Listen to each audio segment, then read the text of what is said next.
I'm Planty. What brings you here? How did you get in my house? To answer that question, we must go back many, many weeks from when I was a little seed. Because us seeds don't just have legs, we use other methods to run away. Some examples of this are wind, water, animals, explosion, and fire. Once we find a nice home, the wind and earth buries us underground. After we are in the cozy soil, we grow roots that help us support our stems when we grow them. Once our roots are big and strong, we can go get stems and leaves so we can eat. How do you eat? You don't have a mouth. Great question. Our leaves are food factories. There are little helpers called chlorophyll that grab the rays of sunlight and pull them into little packages.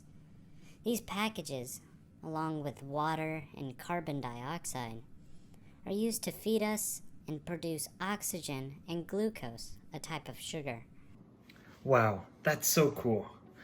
Let's go back to the lab to find out more about plants. Welcome back.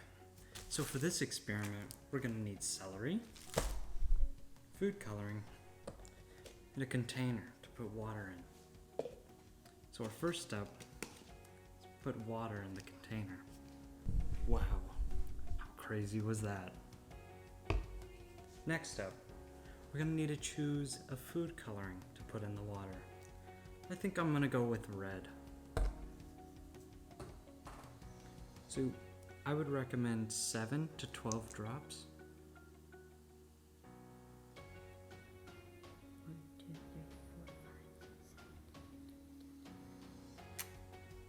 That should be good. Now we have to stir the food coloring into the water.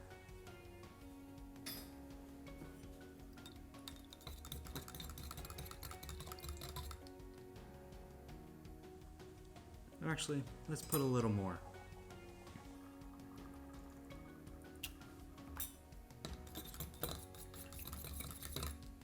There we go. So now we have our colored water. We take our celery.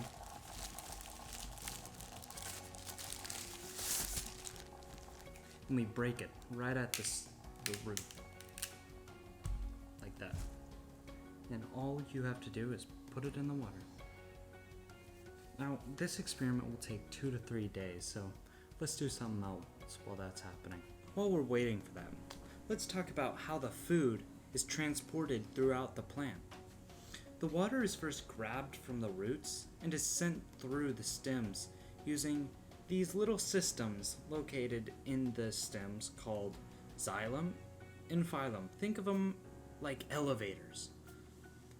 Once the water and minerals are transported to the leaves, the food factories I mentioned earlier create food for the plant. It's crazy, right? Bummer. Doesn't look like our celery is finished yet. I have an idea. Why don't we do another experiment? To start this experiment, we're going to need a few materials. We need rubbing alcohol, a leaf, a spotted spoon, a pan to boil our water, and a measuring glass. First thing you need to do is fill this up with water. Once that's done, we can turn our stove on high. Make sure to have parental supervision, and you put the boiling water on the stove. See, this will boil the water. While we're waiting for that to boil, we can take 1 cup of this rubbing alcohol and put it in our glass, our measuring glass, this one.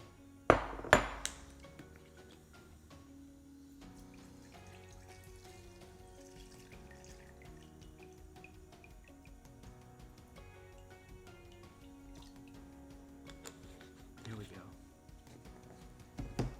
So it's in there. Alright. Now, we wait until our water is done boiling. Once our water has boiled, we have to be very careful and put our leaf inside of the boiling water. leave the leaf in for about 2 minutes, and then we can take it out. A few moments later. Alright, so it seems like our leaf boiled enough, so we can go ahead, get your spotted spoon, be very careful, and take it out. And then, we can put it in our rubbing alcohol. Now at this point we have to turn our stove off, get the water to stop boiling.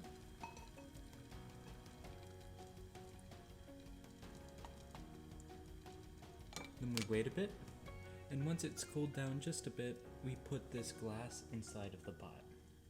Alright, now that it's cooled down a bit, we can put this glass inside of the pot.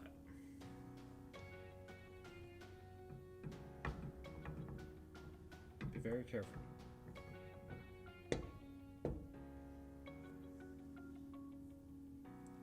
Now, we wait.